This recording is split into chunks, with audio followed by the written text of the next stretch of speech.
Hello, my name is Jay. My English name is Jay. I also have an Afghan name. I'm here with my Afghan friend now. Salam. وعلیکم السلام. تاسې څنګه یاست؟ زه ښه یم مننه. زه ډېر ښه یم. ته څنګه یې؟ زه هم ښه یم مننه. تاسې پښتون یاست؟ نه زه د انګلستان څخه یم خو زه پښتو پوهېږم. ښه ما پښتو زده کړه. ښه ما فکر وکړلو پښتو ډېره ګرانه ژبه ده، نو تاسو څه فکر کوئ؟ زه فکر کوم چې پښتو ډېره سخته ژبه ده، خو په اول کې ما فکر وکړو چې پښتو ډېره سخته وه، خو له یو کال څخه وروسته زما لپاره پښتو ښه وه او زه ډېر افغان ملګري لرم. او د هغوی له کبله زما پښتو ښه شوه.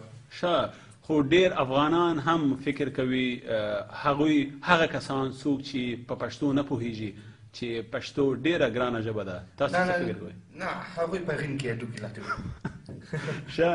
ښه ما واورېدل تاسې په پښتو کې سندرې هم ویلی شئ. زه پښتو سندره ویلی شم. ته سندره غواړې؟ هو تاسې کوم د چا سندرې خوښیږي او کومه سندره؟ زه شفیق مرید، زه له هغه سره مینه لرم. هغه زما تر ټولو ښه سندرغاړی دی. خو ځکه چې زه پښتو سندره وایم، زما نوم دلته زه د ګلزمان په نوم مشهور یم.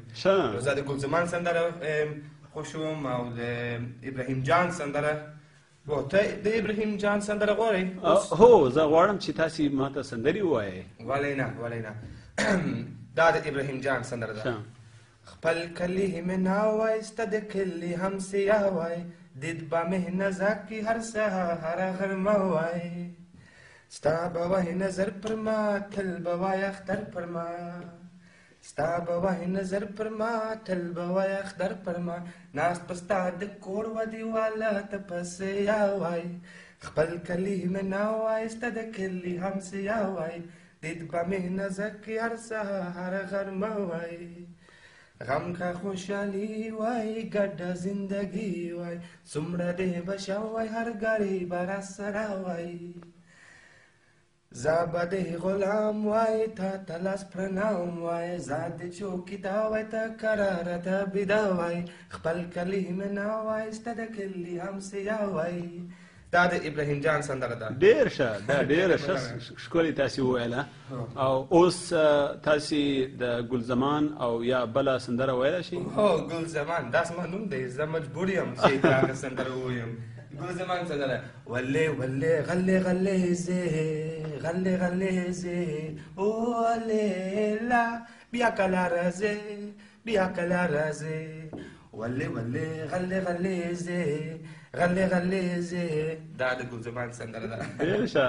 او تاسې شفیق مرید پیژنې؟ هو شفیق مرید سندره د قدم خاورو ښکلولو ته دو پرې نښودم، د قدم خاورو ښکلولو ته دو پرې نښودم، دا جملې پاتې شوه ویلو ته دو پرې نښودم، تا سره مینه لرم